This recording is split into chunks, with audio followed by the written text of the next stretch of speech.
வணக்கம். மற்றொரு காணொளியில் இணைந்து கொள்வதில் மகிழ்ச்சி. இலங்கையின் புதிய டிஜிட்டல் அடையாள அட்டையை உருவாக்கும் திட்டத்திற்காக இந்திய நிறுவனங்களிடமிருந்து விலை மனு கோரப்பட்டுள்ளதாக டிஜிட்டல் பொருளாதார அமைச்சு தெரிவித்துள்ளது. இந்த திட்டத்தை 4 மாதங்களுக்குள் நிறைவு செய்வதற்கு திட்டமிடப்பட்டுள்ளதாக டிஜிட்டல் பொருளாதார பிரதி அமைச்சர் எரங்க வீரரத்ன தெரிவித்துள்ளார்.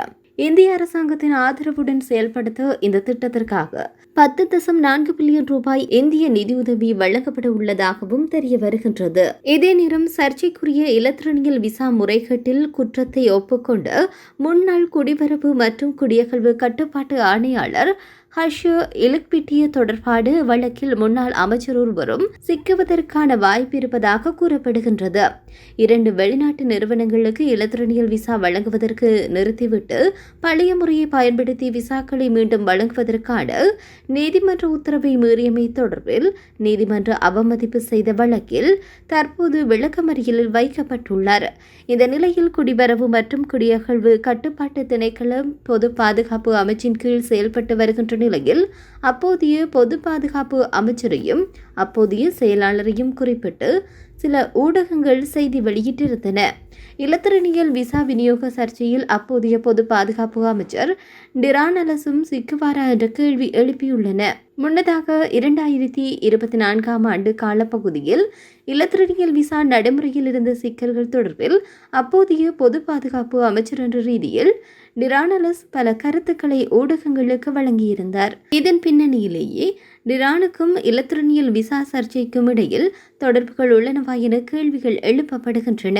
இதன்படி பிரதிவாதியான குடிவரவு மற்றும் குடியகல்வு கட்டுப்பாட்டாளருக்கு தண்டனை விதிக்கும் உத்தரவு இந்த மாதம் 24ஆம் தேதி அறிவிக்கப்படும் என்று நீதிமன்றம் நேற்றைய தினம் உத்தரவிட்டிருந்த நிலையில் குறித்த கேள்விகள் வெளிவர ஆரம்பித்துள்ளது. இதேவேளையில் எரிபொருள் விலையில் ஜூன் மாதம் தொடக்கத்திலும் ஜூன் மாத இறுதியிலும் ஏற்பட்ட திடீர் அதிகரிப்பே எரிபொருள் விலை ஏற்றத்தில் ஏதுவானது என அமைச்சரவை பேச்சாளரான நலிந்த ஜேதிச தெரிவித்தார். இன்றைய தினம் அமைச்சரவை கூட்டத்தில் கருத்து தெரிவிக்கின்ற போது இதனை அவர் கூறினார்.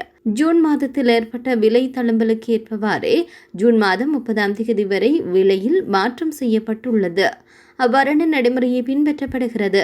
மாதத்தின் தொடக்கத்தில் விலை குறைவடைந்தால் அதன் பலனை மாத இறுதியில் எதிர்பார்க்கலாம். இவ்வாறு விலை சூத்திரம் தயாரிக்கப்பட்டுள்ளது. மேலும் கடந்த அரசாங்கத்தில் இறக்குமதியின் போது ஏற்படுத்தப்பட்ட மோசடி என்றும் எம்மை பின்தொடர்ந்து வருகின்றது. அவர்கள் சென்றாலும் அவர்களால் எரிபொருள் கூட்டுத்தாபனத்தில் ஏற்படுத்தப்பட்ட நஷ்டத்தை நாம் சரி செய்யும் போது இவ்வாறான செயற்பாடுகள் தவிர்க்க முடியாமல் போய்விடுகிறது என்று குறிப்பிட்டிருக்கின்றார். இதேவேளையில் உயர்தர பரீட்சையில் அதிக மதிப்பெண்களுடன் தேர்ச்சி பெற்ற மாணவர்களுக்கு மகிழ்ச்சியான செய்தி ஒன்று வெளியாகியிருக்கிறது. அதாவது உயர் சர்வதேச தரவரிசையில் கூடிய வெளிநாட்டு பல்கலைக்கழகத்தில் தம்முடைய முதலாவது பட்டப்படிப்பை தொடர உதவித்தொகை வழங்கும் திட்டத்திற்கு அமைச்சரவை அங்கீகாரம் வழங்கியுள்ளது. அரச கொள்கை பிரகடனத்துக்கு அமைய நாகரீகமான பிரஜை முன்னேற்றகரமான மனித வளத்தை உருவாக்கும் நோக்கத்தை அடைவதற்காக இந்த திட்டம் முன்னெடுக்கப்பட்டுள்ளது. ஹாபோத உயர்தர பரீட்சையில் உயர்வான தேர்ச்சியை பெறுகின்ற மாணவர்கள் தம்முடைய முதலாவது பட்டப்படிப்பை சர்வதேச ரீதியாக உயர்தரப்படுத்தலுடன் கூடிய வெளிநாட்டு பல்கலைக்கழகங்களில் தொடர்வதற்கு தேவையான புலமை பரிசில் வழங்கும் வேலை திட்டம் ஒன்றை நடைமுறைப்படுத்துவதற்காக 2025ஆம் ஆண்டு வரவு செலவு திட்ட யோசனை மூலம் 200 மில்லியன் ரூபாய்கள் ஒதுக்கப்பட்டுள்ளது. இந்த புலமை பரிசில் வேலை திட்டத்தின் கீழ் சர்வதேச தரப்படுத்தல் குறிகாட்டியில் முதல் 500 இடங்களை பிடித்துள்ள ஆங்கில மொழியில் கற்பித்தல்களை மேற்கொள்கின்ற வெளிநாட்டு பல்கலைக்கழகங்களில் 4 ஆண்டுகள் பட்டப்படிப்புகளை பூர்த்தி செய்வதற்கு புலமை பரிசில்களை வழங்குவதற்கு திட்டமிடப்பட்டுள்ளது. அதன் முதலாம் கட்டத்தின் கீழ் 2025ஆம் ஆண்டிற்கான 20 தொடக்கம் 50 மாணவர்களை தெரிவு செய்வதற்கு எதிர்பார்க்கப்படுகிறது. ஹாபோத உயர்தர பரீட்சையில் பிரதான பாடத்துறைகளின் கீழ் உயர்வான செட் புள்ளிகளை பெற்றுக்கொண்ட மாணவர்களுக்கு விண்ணப்பிப்பதற்கு வாய்ப்பு வழங்கப்படுகின்றது. குறித்த விண்ணப்பங்களில் பொருத்தமான மாணவர்களை தெரிவு செய்வதற்காக பல்கலைக்கழக பேராசிரியர்கள் மற்றும் விரிவுரையாளர்களுடன் கூடிய தேர்ச்சிக்கான நேர்முக தேர்வு குழு ஒன்றின் மூலம் மேற்கொள்ளப்படுகின்றது.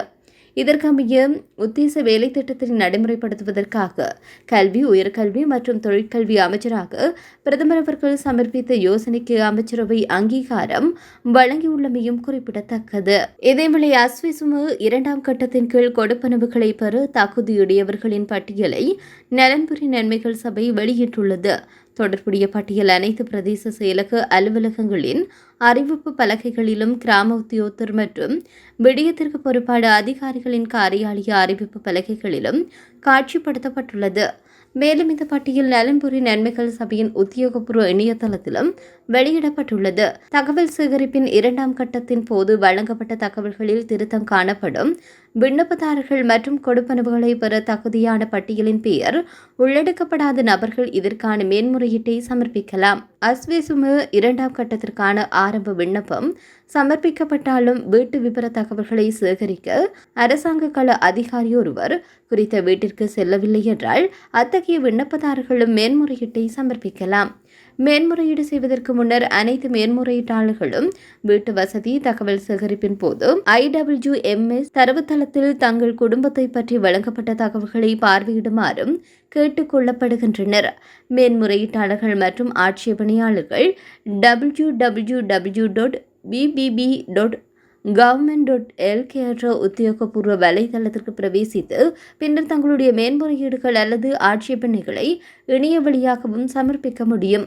விண்ணப்பதாரர்கள் மேன்முறையீடுகள் மற்றும் ஆட்சேபனைகளை இணைய வழியாக சமர்ப்பிக்கும் போது தங்கள் பகுதியில் உள்ள விதாதவள மையங்களின் உதவியையும் பெற்றுக்கொள்ள முடியும் என்று கூறப்பட்டிருக்கின்றது. இதேவேளை இந்திய மீனவர்கள் இலங்கை கடற்பரப்பிற்குள் அத்துமீறினால் கைதுகள் தொடரும், படகுகள் பறிமுதல் செய்யப்படும். இந்த விடயத்தில் விட்டுக் கொடுப்புக்கு இடமில்லை என்று திட்டவட்டமாக அறிவித்துள்ளார் கடற்றொழில் நீரியல் மற்றும் கடல் வளங்கள் அமைச்சர் ராமலிங்கம் சந்திரசேகர். கொழும்பில் நேற்று அமைச்சில் நடைபெற்ற விசேட ஊடக சந்திப்பின் போது இந்த விடயத்தை தெரிவித்தார். இந்திய மீனவர்களின் அத்துமீறலானது நம்முடைய மீனவர்களின் வாழ்வாதாரத்திற்கே பாதகமாக அமைந்துள்ளது. இது தொடர்பில் இந்திய தரப்பிற்கு தெரிவித்திருந்தோம்.